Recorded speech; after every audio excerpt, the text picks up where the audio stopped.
Hello everyone, and welcome to my most versatile build so far, the Rifleman.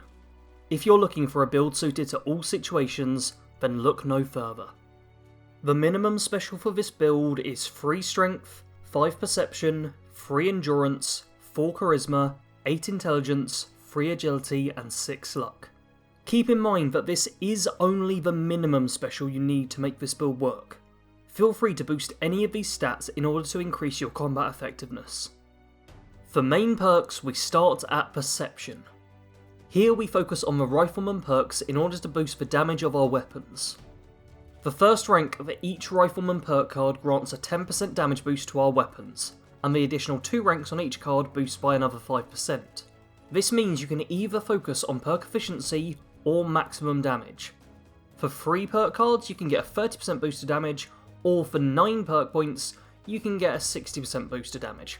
It's all down to how many points you want to spend. Next up for Essential, we move to Intelligence, where we have the Gunsmith and Science Master perks. These perks both grant you additional crafting options for your weapons, however Gunsmith also reduces gun degradation. This means your weapons break less often, something that you don't want to occur in the middle of a fight. And that's really it for main perks. I designed this build to be simple and straightforward, so there's not a lot to the core framework. This wouldn't be much of a build if it ended here now though, so let's move on to my recommended perks. Starting off in strength, we have literally any of the carry weight perks that help you out. Could be Travelling Pharmacy, Ordnance Express, or any of the other great carry weight focused perks available to us. More than anything, I'd probably be inclined to recommend Bandolier. For just 2 perk points you can reduce ballistic ammo weight by 90%, and this is really valuable if you like to carry around a lot of ammo with you. In Perception, I would recommend the Tank Killer and Long Shot perks. Tank Killer adds armor penetration and a chance to stagger, 2 great effects that boost overall combat effectiveness. Long Shot grants you a boost to range and accuracy when sighted. I don't know for certain if this is actually a helpful perk for this build or not. If a perk just relies on you being in ADS, then it's great. A bit of bonus accuracy and range is nice to have and gives us a longer distance we're effective at. If it only works for scopes, then it's only useful if you decide to add a scope to your weapons, something I personally didn't bother with. I'm not 100% on the conditions for this perk, even after playing with it for quite some time, so I can't fully recommend it, but it's something you might want to consider. In the Endurance tree, I don't have any specific recommended perks. There's a lot of good stuff in this tree like Photosynthetic and Aquaboy, but I didn't find any of the perks to be critical or useful with this build above any other build. You've likely got Endurance perks you like to use already, so just stick with what you like for this one. For Charisma, we have either Lone Wanderer or Inspirational/Bodyguards. If you're playing solo, go for Lone Wanderer, and if in a team, go for Inspirational and Bodyguards.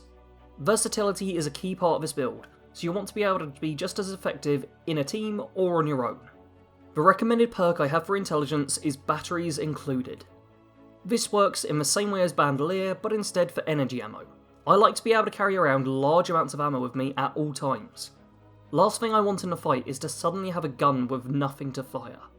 In Agility, I have 3 recommended perks: Covert Operative, White Knight, and Born Survivor. Covert Operative is a perk which boosts sneak attack damage with ranged weapons. This means that, if you're hidden, you can get a real nice opening shot on your enemies, either taking them out in a single shot or taking a noticeable chunk off their health bar. White Knight is a perk that reduces how quickly your armor degrades. I hate having my armor break on me, so I find this perk to be a huge boon. Born Survivor is a perk I've recommended in a couple of my builds, and for good reason. It's a great safety net. Drop a little too low on health and you automatically use a stim pack, giving you a quick boost to your health and reminding you to keep an eye on it in the future. Finally, we move on to luck, where we have Bloody Mess, Starch Jeans, and Tormentor. Bloody Mess and Starch Jeans I've used in I think every build so far. For 5 perk points you get plus 15% damage to everything and have control over if you want to gain, lose, or keep mutations. They're really nice perks that just work well. The new perk we're taking a look at is Tormentor. Each rank of this card adds a 5% chance to cripple a limb with any rifle attack. This is only a small bonus, but it's a nice one to have. Crippling limbs can be incredibly powerful in certain fights, so the better your chances of doing so, the more power you have.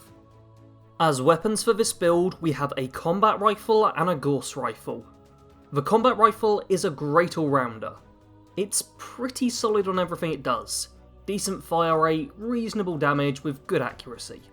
It's a bit of a jack of all trades and master of none. Wielding it won't make you feel like a god, but there's no situation where it can't be used effectively. Keep an eye out for legendary versions of this gun to boost its effectiveness. As our more specialised weapon, we have a Gauss rifle. This is your high damage, slow firing rifle. You have to charge up your shots to get the maximum damage, so this isn't a weapon you want to rely on in fast-paced situations. I tended to use this weapon as a ranged opener. You get a lot of damage off, and combined with the Covert Operative perk, you can easily take down weaker enemies in a single shot. And even strong beasts such as Deathclaws and Scorch Beasts will feel the pain when you get a sneak attack on them. I got really lucky and ended up getting an Instigating Gauss Rifle, which was the perfect legendary effect of this weapon, as it made it even more effective as an opening weapon. For armour with this build, there's no focus on aesthetics really. Instead, it's all about the practical element. Function over fashion. Wear whatever armour you have with the best legendary effects and the highest defense ratings. Additionally, you'll want an improved underarmour. For me, it was a shielded vault suit, but keep your eyes on whichever other underarmour you have unlocked, and compare the bonuses they give. With the theme of this build being versatility, I'm not going to outright recommend specific mutations, but instead recommend you thoroughly work out what the balance between positives and negatives are. I had the mutation Healing Factor, which gave me a huge health regen bonus, but meant chems were far less effective. This meant that using stuff like Buff Out and Mentats were far less worthwhile for me to carry around, and so instead I'm more likely to sell them. It also means I don't need to worry about healing myself during lulls in combat, as I naturally heal. Learn your mutations and how best to maximise their bonuses, whilst minimising their downsides. This character is a ranged, versatile rifleman. The build works well in pretty much every situation. My previous couple of builds were strong in certain situations but far weaker in others. For this one I wanted a build which never feels weak. If you're looking for that god build which one-shots a Scorch Beast Queen, then this isn't it. If you want a build that can go up against anything in the game and provide you with a fighting chance no matter what, then look no further. Your Gauss rifle gives you a decent bit of power, and your combat rifle works for any situation you can think of. If you're trying to be stealthy, then stay at range and pick off enemies with accurate shots. If you've got a silencer equipped, your stealth rating goes up significantly. When in more close-up and personal situations, make good use of VATS to land all of your shots, and feel free to spam them a bit as well. This build is generally nice and easy to use, so I don't feel I need to give too much info on how to play. To quote that oh-so-popular phrase, it just works. The Rifleman was raised like any other kid. His parents did their best for him, made sure he got into a decent school, but didn't obsess over him too much. He spent time with friends, enjoyed his life, and honestly just had quite a normal childhood. Because he was happy with his life, he decided he wanted to give back to his country. Years of reciting the national anthem and seeing the flag fly ensured he felt a great sense of national pride. The only way he could see to help out his country was to join the army.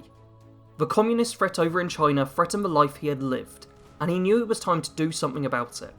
Fighting in the resource wars was brutal, training was harsh and fast. It needed to be after all. Soldiers were needed on the front lines pronto.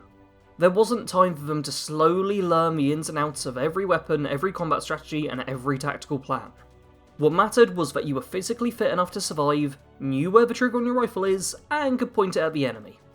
Everything past that was a plus, but half the time you learnt it as you went.